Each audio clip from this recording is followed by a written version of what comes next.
പുതിയൊരു വീഡിയോയിലേക്ക് എല്ലാവർക്കും സ്വാഗതം. അപ്പം നമ്മൾ ഇന്ന് ഒരു മത്തിക്കറിയാണ് ഉണ്ടാക്കുന്നത്. അപ്പം നമ്മൾ മത്തി മേടിച്ച് നന്നായിട്ട് വൃത്തിയാക്കി എടുത്തിട്ടുണ്ട്. ഇപ്പം മത്തിക്കൊക്കെ ഭയങ്കര വിലയാണ്. നമ്മൾ 1/2 കിലോ മത്തിയാണ് ഇപ്പം മേടിച്ച് വെട്ടി കഴുകി വൃത്തിയാക്കി എടുത്തേക്കുന്നത്. ഇതിന് വേണ്ട സാധനങ്ങൾ എന്ന് പറയുന്നത്, ഇത് നമ്മൾ ചെറുള്ളി എടുത്തിട്ടുണ്ട്, പച്ചമുളക് എടുത്തിട്ടുണ്ട്, വെളുത്തുള്ളി എടുത്തിട്ടുണ്ട്, ഇഞ്ചി എടുത്തിട്ടുണ്ട്, പിന്നെ മുളക് പൊടിയും മഞ്ഞപ്പൊടിയും മല്ലിപ്പൊടിയും ഒക്കെ ഉണ്ട്. കുറേ കാണിക്കാം.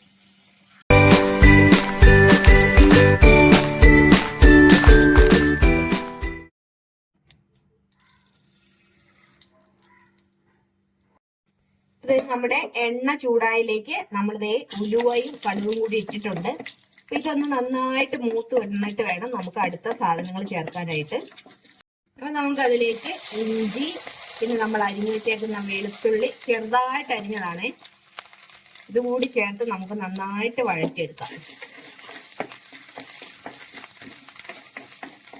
നമ്മുടെ ഉലുവയൊക്കെ നല്ലവണ്ണം പൊട്ടിയില്ലെങ്കിലുണ്ടല്ലോ നമുക്കൊരു കറിക്കൊരു കയ്പ് ചുവ വരും. അപ്പൊ അതുകൊണ്ട് അത് നന്നായിട്ട് പൊട്ടിയതിന് ശേഷം മാത്രമേ നമ്മൾ അടുത്ത ഇൻഗ്രീഡിയൻസ് ചേർക്കാൻ പാടുള്ളൂ.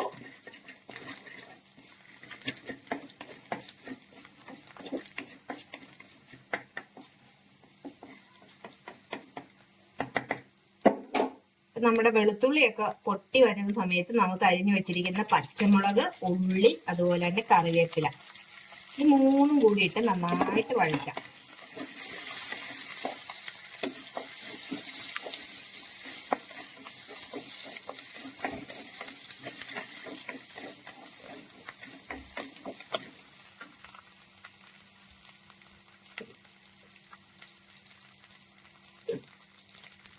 ഈ വഴറ്റുന്നതിലേക്ക് നമ്മൾ ഉപ്പ് ചേർത്ത് കൊടുക്കുവാണേ.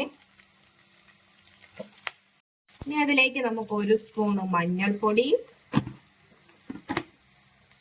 ഒരു 3 സ്പൂണ് മുളക് പൊടി, അതുപോലെ തന്നെ ഒരു മുളക് പൊടിയുടെ ക്ഷാരവും കുത്തലും ഒന്ന് കുറയ്ക്കാൻ വേണ്ടിയിട്ട് നമ്മളൊരു 2 സ്പൂണ് മല്ലിപ്പൊടി, ഇത്രയാണ് നമ്മൾ ചേർക്കുന്നത്.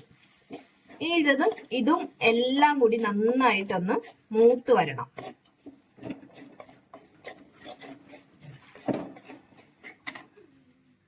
ഇതിലേക്ക് ഒരല്പം വെള്ളം ഒഴിച്ച് ഒന്ന് നന്നായിട്ട് മൂപ്പിച്ചെടുക്കാവേ. അല്ലെങ്കിൽ ഇത് നമ്മുടെ ഈ പൊടി ഒന്ന് കളറ് മാറും. അങ്ങനെ മാറാതിരിക്കാൻ വേണ്ടിയിട്ടാണ് നമ്മളൊരല്പം വെള്ളം ചേർത്ത് കൊടുത്തത്. ഇതൊന്ന് നന്നായിട്ട് മൂത്ത് വരുമ്പോൾ നമുക്ക് ഇതിലേക്ക് പുളിയും വെള്ളവും കൂടുതലായിട്ട് ഒഴിച്ചു കൊടുക്കാം. അപ്പൊ നമ്മുടെ അരപ്പിലേക്ക് നമ്മൾ പുളി കൂടി ചേർക്കുവാണേ. ഈ പുളി നമ്മൾ വെള്ളത്തിലിട്ട പുളിയാണ്. പുളിയും ഇതും എല്ലാം നമ്മൾ നന്നായിട്ട് മൂത്തിട്ടുണ്ട്. ഇനി ഇതിലേക്ക് ആവശ്യത്തിനുള്ള വെള്ളം ചേർത്ത് നമുക്ക് തിളപ്പിച്ചെടുക്കാം.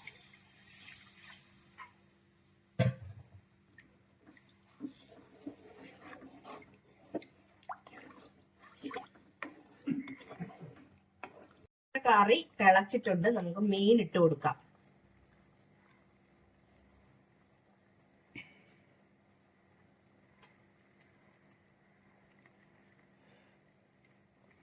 ഇതിപ്പം മത്തി ട്രോളിംഗ് സമയം ആയതുകൊണ്ടേ ഭയങ്കര നല്ല നെയ്മയം ഉള്ളതാണ്.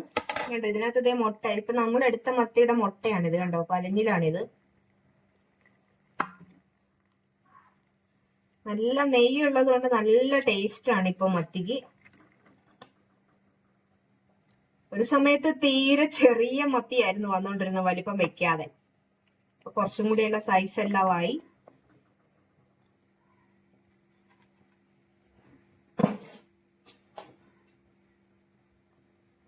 ഇനി ഇത് നന്നായിട്ട് തിളച്ച് പറ്റട്ടെ.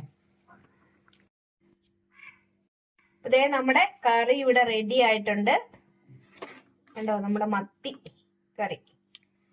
അപ്പൊ ഞങ്ങളുടെ ഈ വീഡിയോ ഇഷ്ടമായെങ്കിൽ ലൈക്ക് ചെയ്യുക, ഷെയർ ചെയ്യുക, അതുപോലെ തന്നെ സബ്സ്ക്രൈബും കൂടി ചെയ്യുക. അടുത്തൊരു വീഡിയോയുമായി വീണ്ടും കാണാം.